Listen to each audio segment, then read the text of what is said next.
100 days ago, I built a functioning sea ecosystem in my room. Throughout the month, these coastal plants and animals have evolved to survive the harsh seaside environment. I even simulated intense natural disasters to see how the animals would react. Despite starting as a lifeless desert, it was able to transform into a thriving, colorful beach. But to understand how, we need to go back to day one, where I got my tank materials and some plants. I started by laying out the base of the beach with sand, and then I added in salt water. Despite the ocean being cloudy at first, after just a few hours, the salt was able to fully dissolve in the water, leaving it ready to add our marine plants. I started with some basic rocks and seaweed. Then for the land, I added in a piece of wood, a bunch of tiny shells, and I put moss in the back to represent a seaside forest. The beach's foundations were now complete, but everything still felt empty and lifeless. It was time to add in our first creature. This may just look like a shell, but in reality it's much more. It's a protective home to keep its inhabitants safe. After surveying the environment for harm, the critter felt safe enough to fully come out and reveal himself, a hermit crab.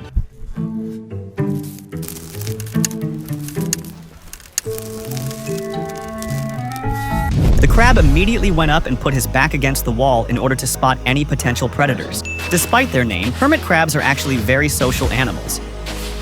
The second hermit crab was shy at first, but soon enough he came out of his shell too. Everything seemed to be going well, and I give them some food.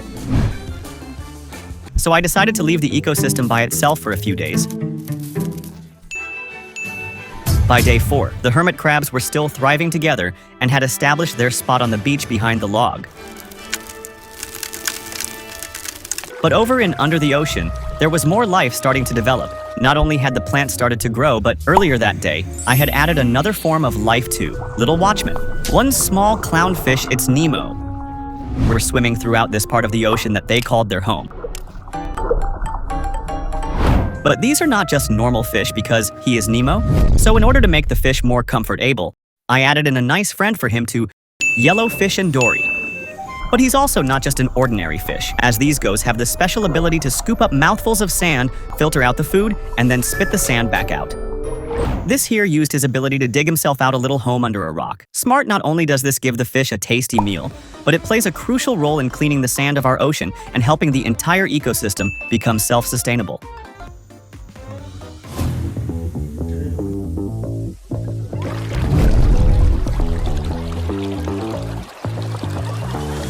I left the beach alone over the next few days, and when I came back on day 18, I noticed a problem.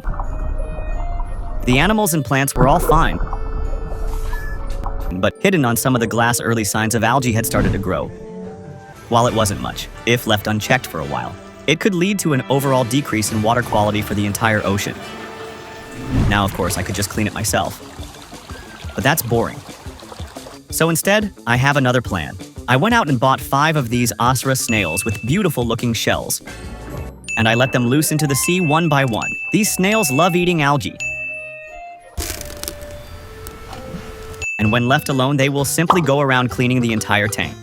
There is one problem with snails, though, and that is they are sort of known for being extremely slow. So to help them clean up any algae that shows up, I'm also going to add in another creature that eats algae. Introducing marine hermit crabs. Now you may be thinking we already have these on the seas, but the truth is these are actually incredibly different from the hermit crabs we have on the land. For one, they're like 30 times smaller, and 2, these guys need to live underwater and survive off eating algae. While on the other hand, the hermit crabs that live on the land eat plant.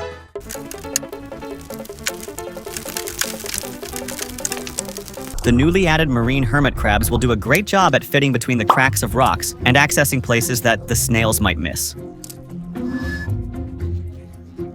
Plus, these crabs are faster than the snails. Okay, maybe they're not even that fast, but one problem that I am starting to notice is that the plants on land are starting to disappear because they are being eaten by hermit crabs over the days. So far, I hadn't introduced many animals to the seas. So this was the perfect opportunity: starfish and sea urchins. These insects will be a good choice, as not only do they love to eat plankton, but they also wouldn't interfere with anything in the water. Even though it has thorns, it doesn't look too dangerous for the ocean ecosystem. Now, hermit crabs are usually peaceful, but if they feel threatened, they will use their sharp claws by day. By day 45, the ecosystem was starting to look boring.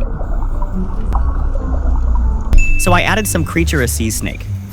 When I first dived into the sea, this snake was very aggressive. I had an idea, maybe we can create a food chain in this ocean.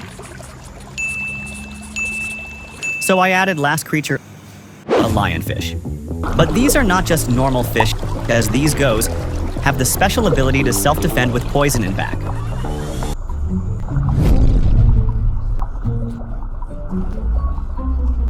Another few days passed, and today, I wanted to simulate an extreme seaside weather event to see how the animals would react.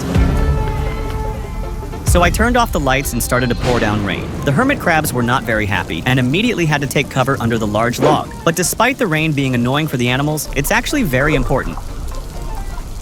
This is because over time, the salt water gets too salty, and the freshwater rain will even it out to the correct salinity level. And during thunderstorms at beaches, the waves also get bigger. So in order to simulate this, I added in a water pump at the edge of the ocean. The water was now moving fast, and the goes had to hide under rocks to avoid the current. The fish in their shells were also getting thrown around a little bit, but thankfully for the snails, they were able to just grab onto a wall and avoid the extreme water conditions. After a little while, I removed the pump, stopped the rain, and turned back on the lights. The storm was now over. It was now day 55 on our seas, and it was getting closer to the end of the 100-day simulation. Ocean life is getting better.